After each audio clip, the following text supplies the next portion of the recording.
Tiga kesalahan karyawan dalam membangun usaha sampingan. Apa saja itu? Mari kita bahas bersama-sama.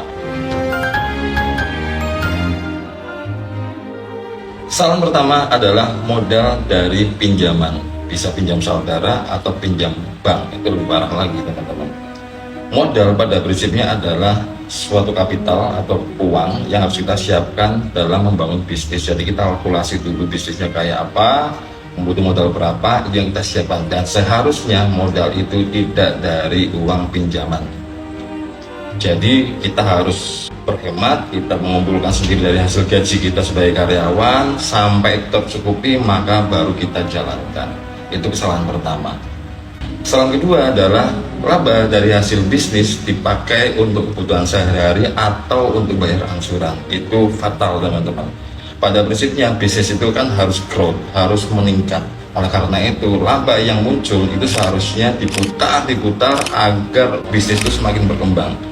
Sehingga secara logika dalam 1 tahun setiap bulan kita punya margin atau punya laba akan digulung sehingga membuat bisnis growth, bisa punya beberapa cabang atau pengembangan bisnis yang lainnya.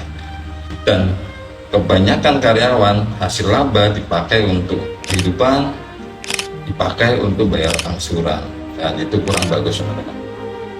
Saran ketiga adalah tidak memisahkan antara rekening pribadi dengan rekening usaha.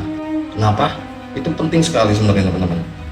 Karena ketika rekening usaha dengan rekening pribadi jadi satu, maka kita merasanya bahwa uang di rekening kita itu adalah milik kita, dan kita merasa punya uang terus.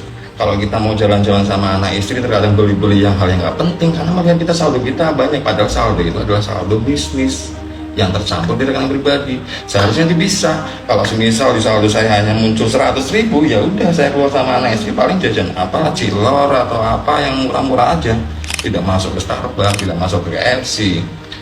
Ini yang membuat kita terlena karena mencampur adukan antara rekening bisnis dan rekening pribadi. Jadi kita rangkum, salahnya adalah yang pertama adalah modal dari pinjaman.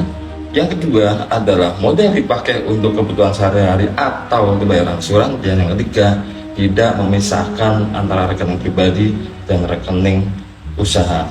Oleh karena itu, terapkan itu, insya Allah teman-teman akan punya usaha sampingan walaupun sekarang masih bekerja.